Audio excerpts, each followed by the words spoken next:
ചേച്ചി അച്ഛനായിട്ട് ഭയങ്കര അറ്റാച്ച്ഡ് ആയിരുന്നു. അച്ഛന്റെ മരണം ചേച്ചിനെ ഭയങ്കരമായിട്ട് ഇമോഷണലി ഭയങ്കരമായിട്ട് തളർത്തി. അപ്പൊ അച്ഛനെയൊക്കെ ഇങ്ങനെ തെറി പറയുമ്പോൾ ചേച്ചി ഭയങ്കരമായിട്ട് ലൈക്ക് അത് ഉൾക്കൊള്ളാൻ പറ്റത്തില്ലല്ലോ. എനിക്ക് വിഷമമുണ്ട്. അതുകൊണ്ടാണ് തിരിച്ച് ഇപ്പൊ ഈ പറയുന്ന പോലെ മറ്റേ ചാനലിന്റെ താഴെ വന്ന് പറയുമ്പോൾ എനിക്ക് ഞാൻ ശ്രദ്ധിക്കാറില്ല. മറ്റേ ചാനലിൽ താഴെ കമന്റ്സ് ഒന്നും ഞാൻ നോക്കത്തില്ല. പക്ഷെ എന്റെ ചാനലിൽ വന്ന് ഞാൻ മനഃപൂർവ്വം വിളിക്കുന്ന എനിക്ക് രണ്ടെണ്ണം പറയണമല്ലോ. രണ്ടെണ്ണം പറയുമ്പോൾ എനിക്ക് ആനന്ദമാണ് ഉള്ളത്. ഞാൻ പറയാം അവർക്ക് ആനന്ദം കിട്ടുന്ന പോലെ എനിക്ക് തിരിച്ച് പറയുമ്പോൾ ആനന്ദം ഉണ്ടല്ലോ, അത് പറയും. പിന്നെ വിഷമം ഞാൻ ചിന്തിക്കും, എടാ ഇവനൊന്നും ഞാൻ നമ്മൾ മെച്ചോർഡായിട്ട് ചിന്തിക്കും. നമ്മൾ ഇമോഷണൽ ആയാൽ നമ്മൾ തകർന്നു പോകത്തേ ഉള്ളൂ. ഞാൻ ചിന്തിക്കും, എൻ്റെ പപ്പയെ പറഞ്ഞാൽ എനിക്ക് നല്ലതായിട്ട് ഫീൽ ചെയ്യും, എൻ്റെ അമ്മയെ പറഞ്ഞാലും ഫീൽ ചെയ്യും, എൻ്റെ ബ്രദറിനെ പറഞ്ഞാലും ഫീൽ ചെയ്യും. പക്ഷേ ഞാൻ ചിന്തിക്കുന്നത് നമ്മൾ അങ്ങനെ ഫീൽ ചെയ്തിട്ട് കാര്യമില്ല. ഫീൽ ചെയ്ത് നമ്മൾ ഡൗൺ ആയി. ഇപ്പം മെഹറിന് അറിയാം, മെഹറെ ഇപ്പോൾ ഇങ്ങോട്ട് വരുന്നതിന് മുമ്പ് മെഹറിന്റെ വീട്ടിൽ നിന്ന് 2 ചീത്ത വിളിച്ച മെഹർ ഡൗൺ ആവും. മെഹറിന്റെ ഇന്റർവ്യൂ മൊത്തം കുളമാവും അല്ലേ.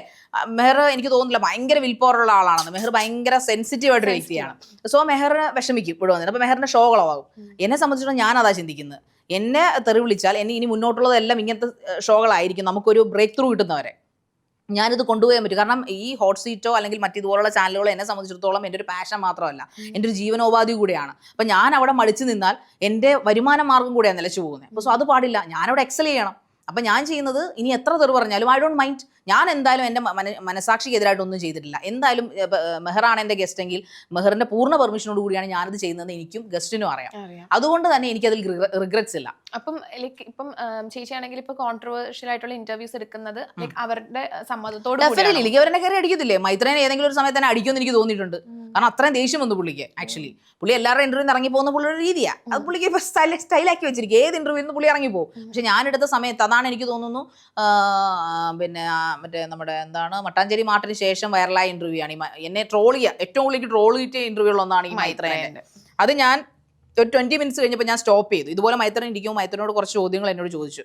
നമ്മൾ പ്രപഞ്ചമില്ല അങ്ങനെ ഇങ്ങനെ എന്നൊക്കെ പറഞ്ഞ് ചോദിക്കുന്നത് എനിക്ക് തിരിച്ച് മറുപടി ചോദിക്കാനുണ്ട്. ഞാൻ ചോദിച്ചു തുടങ്ങിയപ്പോൾ തന്നെ എനിക്കറിയാം മെഹർ ദേഷ്യപ്പെടുന്നു. അല്ലെങ്കിൽ മൈത്രൻ്റെ മുഖം ഇങ്ങനെ ചുമന്ന് തൂടുത്ത് പുള്ളി ഇവിടെയൊക്കെ വിയർക്കുക.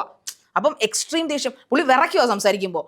ഇതിനൊക്കെ ഞാൻ ഗസ്റ്റാണ്, ഞാൻ പറയുന്നത് കേട്ടാൽ മതി എന്നൊക്കെ പറയുമ്പോൾ പുള്ളി വിറയ്ക്കുമോ ദേഷ്യം കൊണ്ട്. അപ്പോൾ ഐ ക്യാൻ അണ്ടർസ്റ്റാൻഡ് ഹിസ്റ്ററി. എനിക്കത് ആ വൈബ് കിട്ടുന്നുണ്ട്, ആ ഓറ എനിക്ക് കിട്ടുന്നുണ്ട്.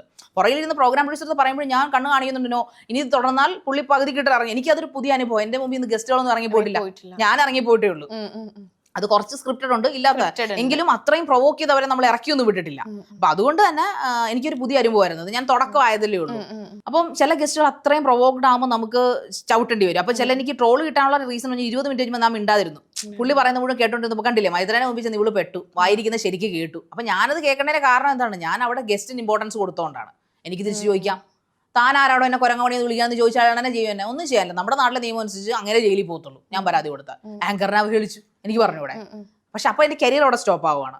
അപ്പം എന്നെ വിളിക്കുന്ന ചാനൽ ഇവളൊരു വഴക്കാളിയാണ്, ഇവളെ എന്നെ വിളിക്കുന്നത് എന്തിനാണ്? ആ പ്രോഗ്രാം ആ ഷോ സൂപ്പറാക്കാനാണ്.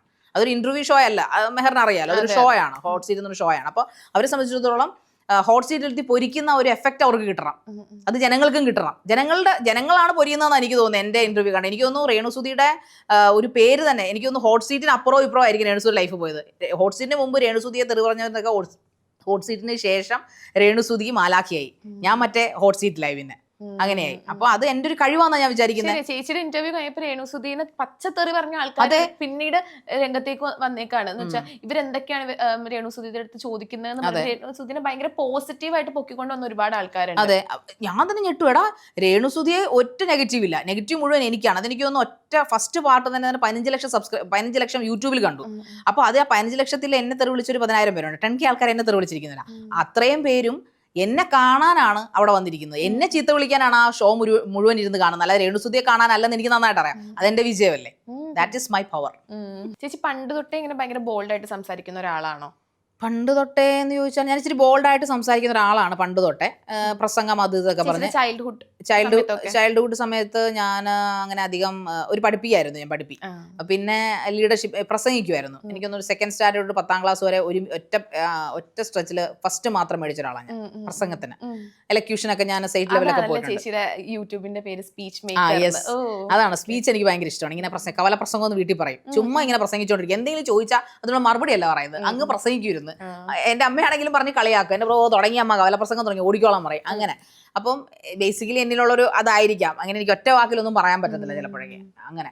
അപ്പോൾ ചെറുപ്പത്തിലേ ഞാൻ ബോൾഡായിട്ട് ലീഡർഷിപ്പ് ക്വാളിറ്റി എനിക്ക് പണ്ട് തൊട്ടേ സ്കൂൾ ലീഡർ ക്ലാസ് ലീഡർ ഒക്കെ ആയതുകൊണ്ട് അങ്ങനെ ഒരു ലീഡർഷിപ്പ് ക്വാളിറ്റി ഉണ്ട്. എന്തും ഒരു ലീഡർഷിപ്പോട് കൂടി ആൾക്കാരെ മേയിച്ചുകൊണ്ട് പോകാൻ പറ്റുമെന്ന് എനിക്ക് തോന്നിയിട്ടുണ്ട്.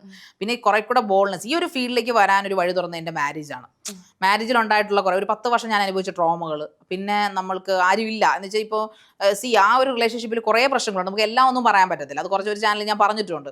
അതൊക്കെ പിന്നെ നമുക്ക് കേസിന്റെ ഒരു വിഷയങ്ങളും കൂടെ ഉള്ളതുകൊണ്ട് നമുക്ക് കൂടുതൽ ഞാൻ സംസാരിക്കുന്നത് കോടതിയിൽ പോരാടാം എന്ന രീതിയിലാണ്. ശരിക്കും പറഞ്ഞാൽ ഇപ്പം ചേച്ചി എത്ര പെട്ടെന്ന് ദേഷ്യപ്പെടുന്ന ഒരാളാണെന്ന് പറഞ്ഞാലും ശരിക്കും ഈ ഭയങ്കര ദേഷ്യമുള്ള ആൾക്കാർ ശുദ്ധന്മാരാണെന്ന്.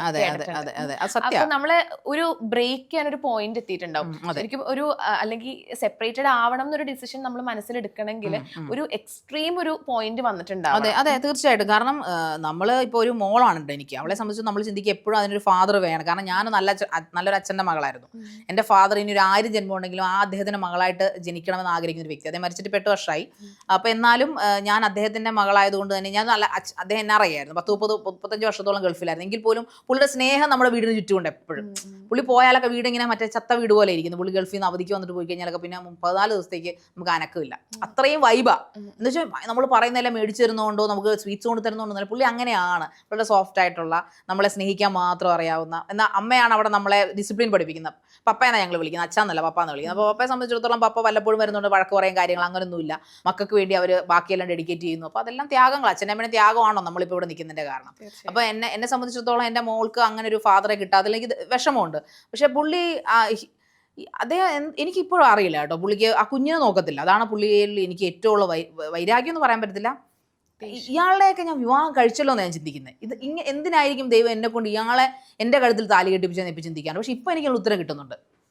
ഇങ്ങനെ ഞാൻ ബോൾഡാവാനും എൻ്റെ വഴികൾ സ്വയം കണ്ടെത്താനും ഇതിൽ ഞാൻ സ്വയം വെട്ടിയിറങ്ങിയാൽ മാത്രമേ ഒരു പക്ഷേ ഞാൻ ഉദ്ദേശിക്കുന്ന ലെവലിലേക്ക് എനിക്ക് പോകാൻ പറ്റത്തുള്ളൂ എന്ന് വിധാതാവിന് അറിയാമായിരിക്കും. അതുകൊണ്ടാണ് അതിന് എൻ്റെ വീട്ടുകാരെ കൊണ്ട് പറ്റത്തില്ല.